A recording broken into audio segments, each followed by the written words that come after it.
पहले एक लड़की थी, हाइडी। उसके पेरेंट्स के गुजरने के बाद उसकी आंटी ने उसका ख्याल रखा। एक दिन वो हाइडी को लेके उसके दादाजी के पास गई, जो पहाड़ों में रहते थे। दादाजी जरा चिड़चिड़े स्वभाव के बुजुर्ग थे।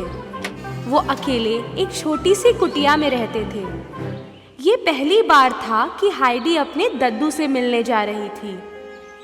किसी दूसरे शहर में नौकरी मिली है ऐसा कहकर आंटी हाइडी को दद्दू के पास छोड़ के चली गई। दद्दू, जो इतने सालों से अकेले थे, खुश थे कि उनकी पोती अब उनके साथ है, पर अपनी खुशी हाइडी को नहीं दिखाई। उन्होंने हाइडी के लिए स्टोर रूम में एक प्यारा सा बेड लगाया।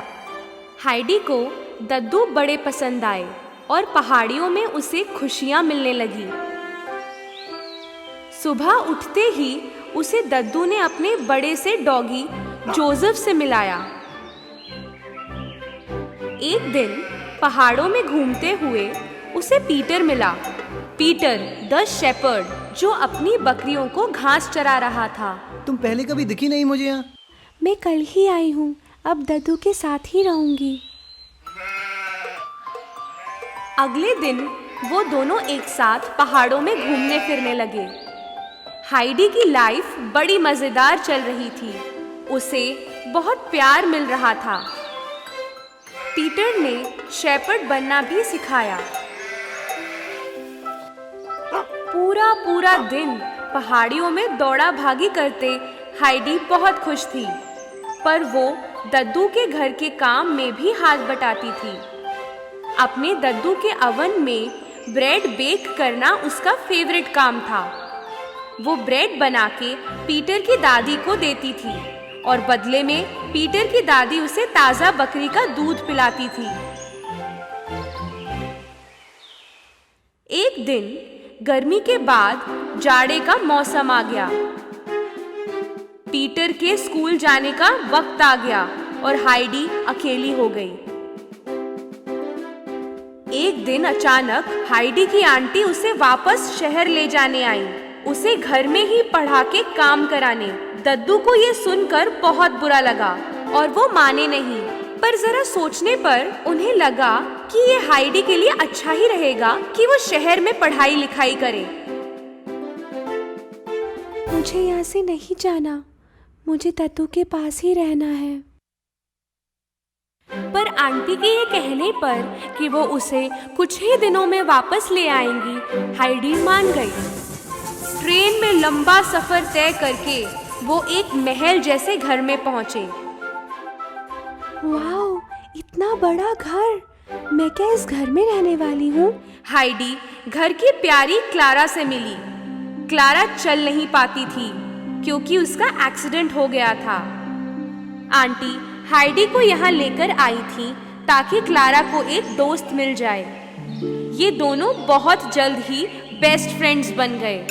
हाइडी के ढंग अलग थे और क्लारा उसकी गलतियों का खूब मजा लेती थी। क्लारा की दादी बहुत कठोर थी। जल्दी उठो आलसी लड़कियों, पढ़ाई नहीं करनी, ऐसे ही रहोगे। क्लारा की दादी हाइडी को बहुत कुछ सिखा रही थी, जैसे ढंग से उठना बैठना और कांटे छुरी से खाना। अब हाइडी कपड़े भी शहर वालों की तरह पहनने लगी थी, पर उसमें आराम नहीं मिल रहा था उसे। क्लारा भी हाइडी को पढ़ना लिखना सिखा रही थी। हाइडी को क्लारा के साथ रहना अच्छा तो लग रहा था, पर उसे पहाड़ियों और दद्दू की बहुत याद आ रही थी। इतनी याद कि उसको खाना भी नहीं भाता था। क्लारा की दादी और पापा को हाइडी के दुख का एहसास हुआ। उन्होंने फैसला किया कि उसे वापस अपने दद्दू के पास भेजना चाहिए। क्लारा उदास हो गई क्योंकि हाइडी जाने वाली थी। प्यार उसे कहते हैं जब आप किसी की खुशी चाहते हैं, हर कीमत पर, दादी ने कहा। हाइडी की आंटी ने कहा कि क्लारा उससे मिलने अगले साल पहाड़ियों में आएगी। पहाड़ियों में आते ही जैसे उसको जिंदगी वापस मिल गई। वो रास्ते में पीटर के घर गई और उसकी दादी को क्लारा का दिया हुआ ब्रेड दिया। वो दौड़ के दद्दू से मिलने गई और उन्हें बड़े जोर से गले लगा लिया। हाइडी की खुशी का ठिकाना नहीं था जब उसे एक चिट्ठी मिली कि क्लारा उससे मिलने आ रही है।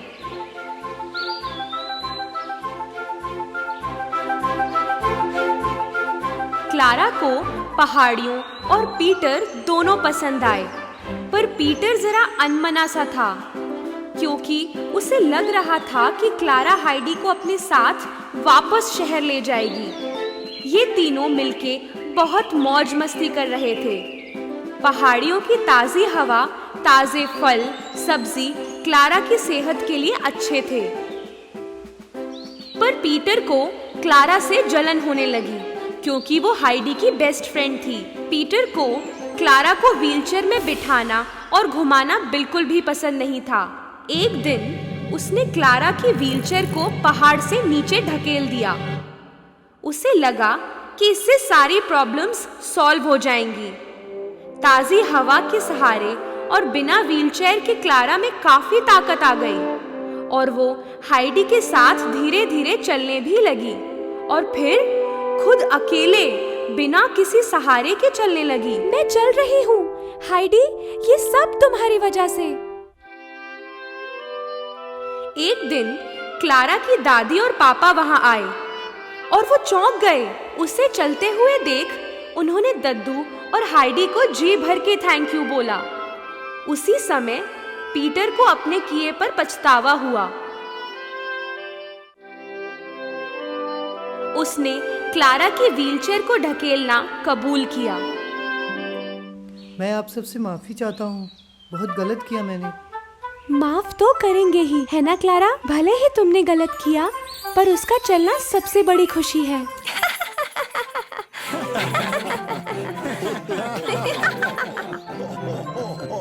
सब खुशी से हंस पड़े। क्लारा और उसके परिवार ने अगले साल फिर आने का वादा किया और ये सभी एक साथ हमेशा खुश रहे।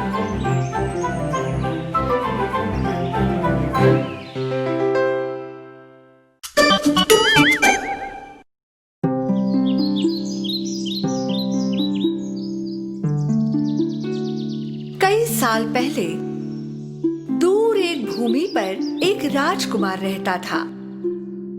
अब राजकुमार शादी के लायक हो चुका था, पर दुर्भाग्यवश उसके लिए कहीं राजकुमारी नहीं मिल रही थी।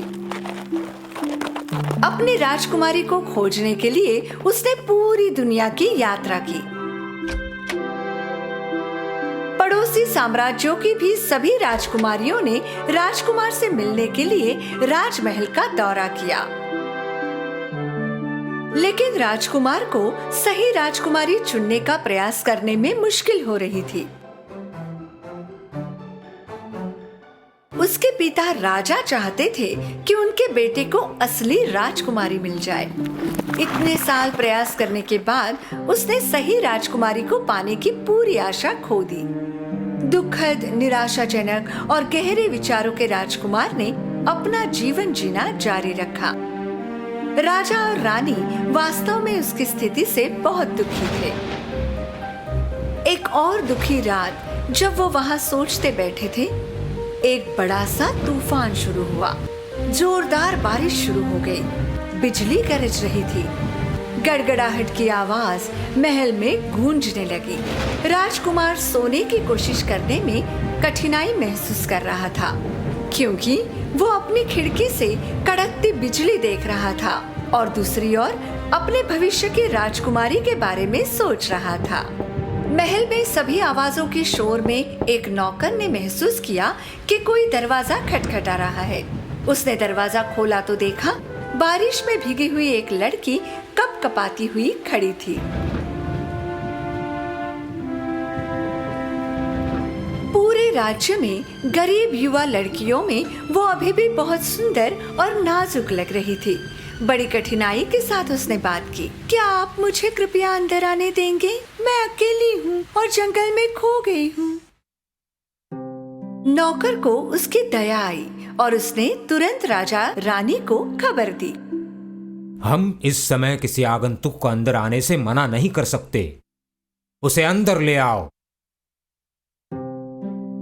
राजा ने तुरंत गार्ड को इस बारे में सूचना दी और उसे आदेश दिए। गार्ड ने लड़की को अंदर बुलाया और दर्शनीय कमरे में चिमनी के सामने बिठा दिया। लड़की के भीगे कपड़े देखकर रानी ने नौकर को आदेश दिया कि वे लड़की के लिए उचित कपड़े ले आए। रानी ने लड़की से अकेले में पूछा, ऐसे मौसम में रात के समय क्या मैं पूछ सकती हूँ आप क्या तलाश कर रही थी? मैं एक दूर देश की राजकुमारी हूँ।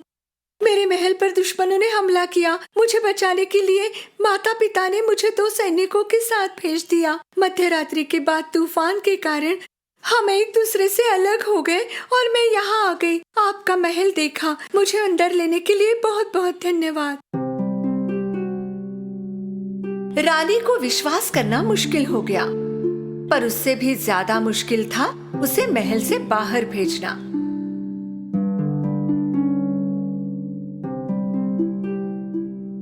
राजकुमार ये देखने के लिए उत्सुक था कि ये रहस्यमय लड़की कौन है। वो उससे मिलना चाहता था। उस समय लड़की ने रानी के दिए हुए कपड़े पहने थे। उसके बाल पूरी तरह सूख गए थे और अब उसे जरा अच्छा लग रहा था। अब वो अधिक सुंदर और मोहक लग रही थी। जैसे ही राजकुमार ने कमरे में प्रवेश किया, वो उसके सौंदर्य और शालीनता पर विश्वास न कर सका। उसकी उपस्थिति से मंत्रमुग्ध हो गया। रानी ने कहा कि वो स्थिति को संभाल लेगी और पता लगाएगी कि ये सच में राजकुमारी है या नहीं। क्या वो असल में राजकुमारी है? हम आज रात पता लगाएंगे। राजकुमार और राजकुमारी ने देर रात तक बातें की। राजकुमार को उत्सुकता थी और वो उसे अधिक जानने की कोशिश कर रहा था। रानी ने मेहमानों का कमरा राजकुमारी के लिए तैयार किया और उसके बिस्तर के नीचे एक मटर रखा और उसे 7 गद्दों से ढक दिया। वो लड़की उस रात उस अजीब बिस्तर पर सोई जो उसके लिए तैयार किया था।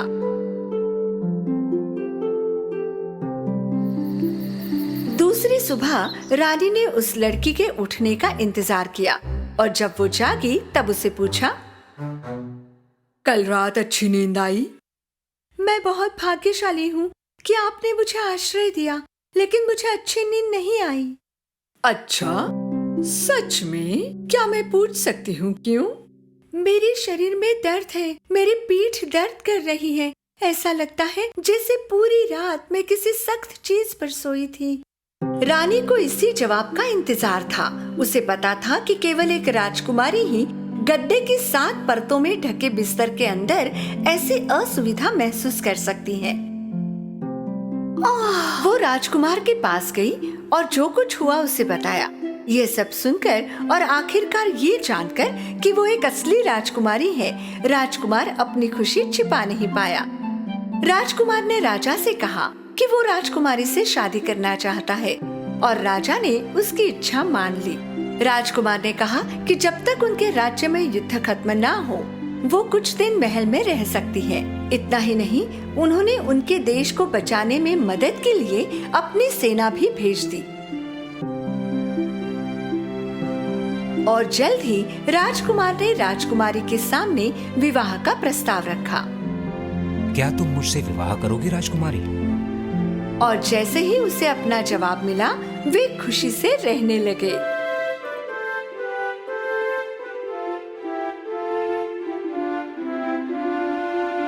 उस रात राजकुमार ने मटर को एक कांच की डिबिया में रखा और सुनिश्चित किया कि इसे महल के सबसे अच्छे कोने में रखा जाए।